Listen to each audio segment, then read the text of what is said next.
Black and white photos get the pop art treatment with a shot of color and a little 3D action. Hi, I'm Shanaz Lakat, and today on Get Framed, I'll show amateur photographer Brianna Ryan some tips from the framing pros, like photo painting and pedestal building. They're gonna take her photography from flat to fabulous. Are these cats real or art? Even the resident feline isn't sure.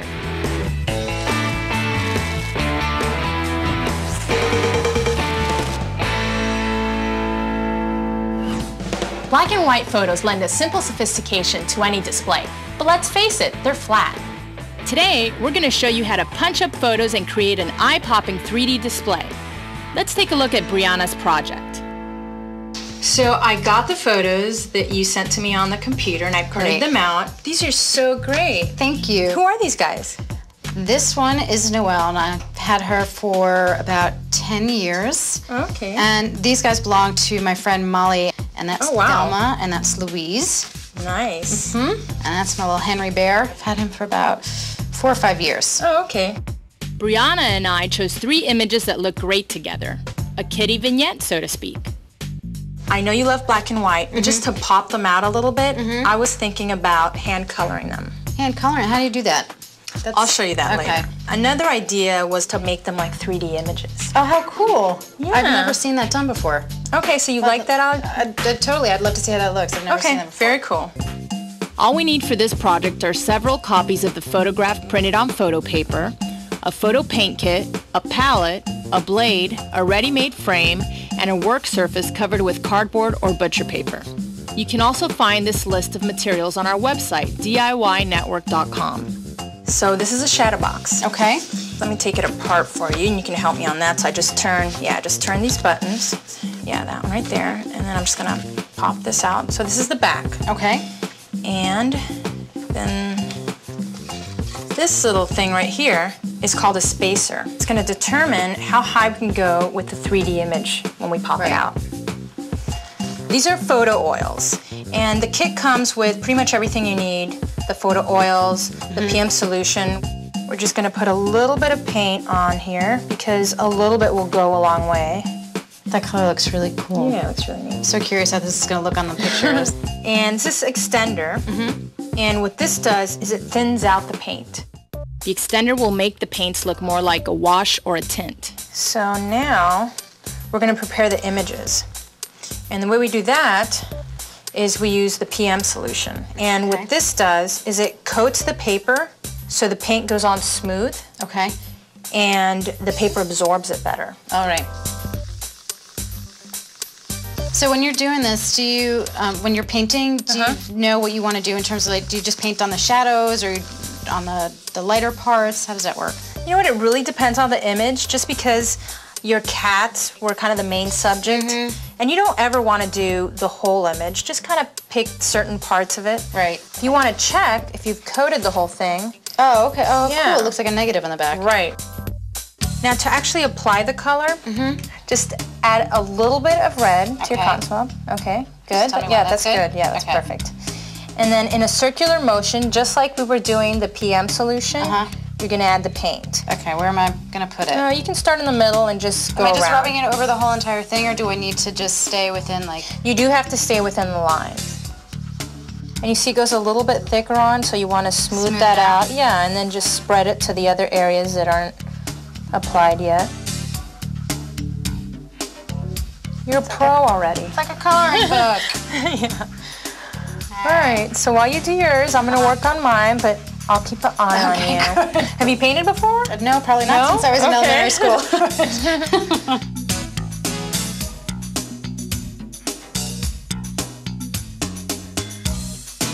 Ta-da!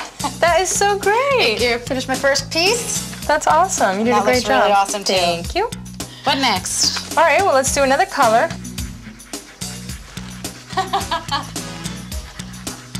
I'm actually not going to do the eyes on Noelle, and I'm not going to do the nose. Okay. Why? What's the reason? Well, the reason for that is you just kind of want to pop certain parts of the image. Oh, okay. You don't really want to make Noelle totally green. If we want to color larger areas, we can use the cotton ball instead of a swab. So we're not actually done yet. Okay. Of course, we have to do Henry. Yes. And you actually have to do another copy of Louise. All right. And the reason for that is anytime you cut something out to make 3D, you need 2 copies. Okay. One is going to be the focal point, and the other one is going to be the shadow. All right. So that's for you. And then I just color Louise the same as I did before.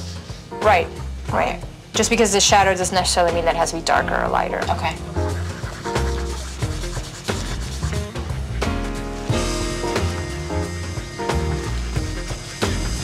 Aw, look at my Henry. He looks so sweet. He looks mad at me. Yeah. Don't paint my That face. red face. And Henry's red, because when we display them in a group, red's gonna be in every single one of them. Oh, so there'll be like this a through line. Yeah. Once we've colored everything in, we'll set the photos aside to dry. The directions say that you have to allow 24 hours for it to dry, but really as long as you're careful not to touch the image or smear it in any way, you know, they're really workable immediately. Okay. Yeah, you don't have to wait the 24 hours. Now that they've been colored, our feline friends are going to get some depth as Brianna and I turn them into 3D masterpieces. And then watch as a simple swatch of fabric takes our pictures from funky wall art to true conversation pieces.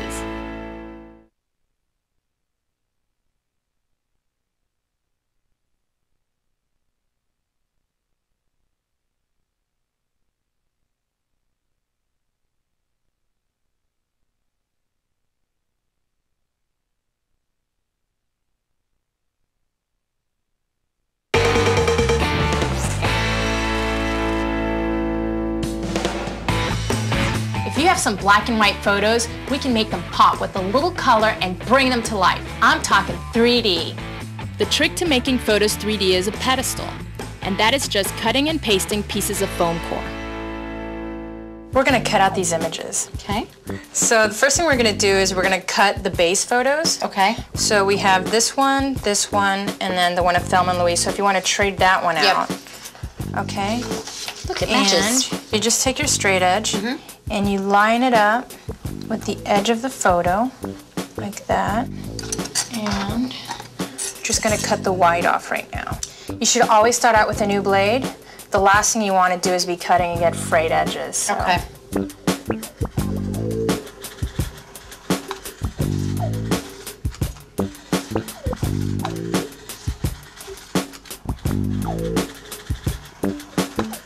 Okay, so now we're gonna cut our layers. Okay. And just to show you what we're gonna do, we're gonna cut out this face right here, and we're gonna build a little pedestal so you'll be able to see the popped up image of the face and then the background. Great. So all we're doing right now is just the face. Okay, and it's just the 2 layers, right? Right. Okay. So why are you popping the closest parts of the picture?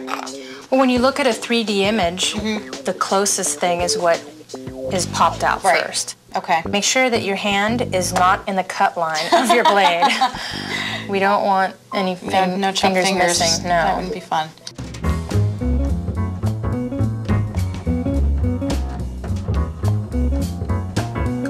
Now what we're going to do is cut out our pedestals. Okay. The pieces of foam core that we're going to cut out in the same shape to build up the 3D image. And how do you know how many to cut out? Good question. That's what the spacer's for. We'll use this as a guide to see how high we can go. Right. I picked up 1/8 inch foam core for these cats, but they also come in 1/4 inch or 1/2 inch thicknesses. I'm using this size because it's easier to work with and less expensive. Now what you want to make sure to do is always use a light colored pencil when you're tracing the image on black foam core, and it's just so it can show up. Okay. If the images are lighter, use white foam core. The key is to match the background so the pedestal disappears. So now we're going to actually be cutting a few of these. Okay. And we're going to be cutting a 1/4 inch in from the line that we just drew. And that's so when you're looking at it straight on, you don't see the foam core. Okay. And it's okay that it doesn't go all the way through the first time. There's some thickness to it, so it's Just make the outline basically first? yeah. Okay. It's going to take like a couple of passes to get a clear cut.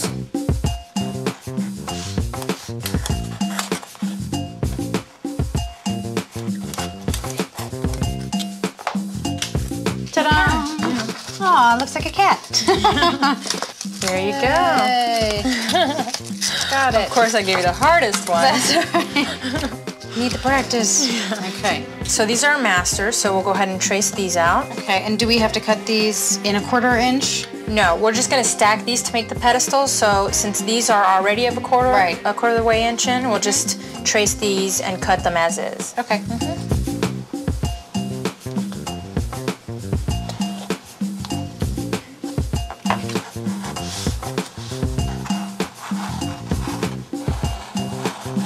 Okay, so we cut out our pieces out of foam core. Great. And now we're gonna put them together.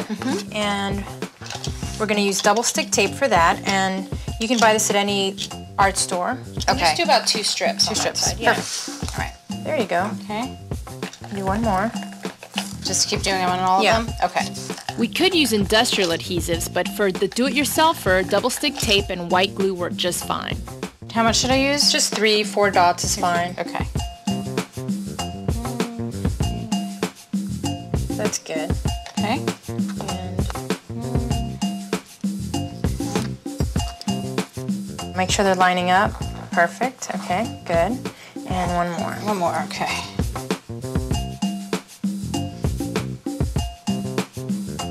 Good.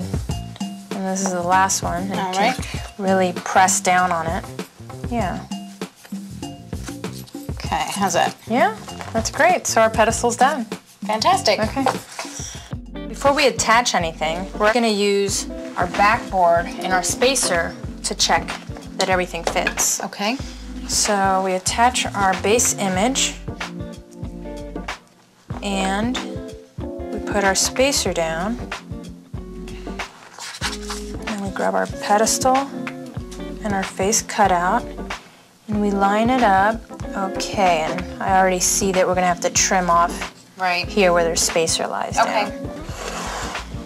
So we get our Henry's face and we line up the outside edge and we take our white pencil and we trace on the inside. Okay. We're using our straight edge and blade to evenly trim the image to size.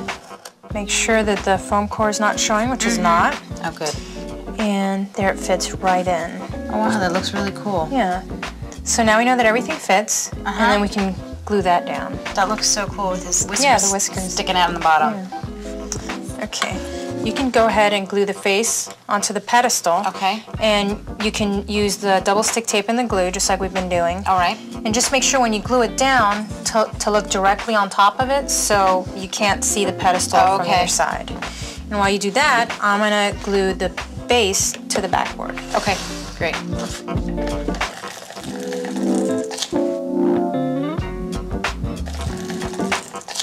Now when you're attaching this part, go ahead and hold this down.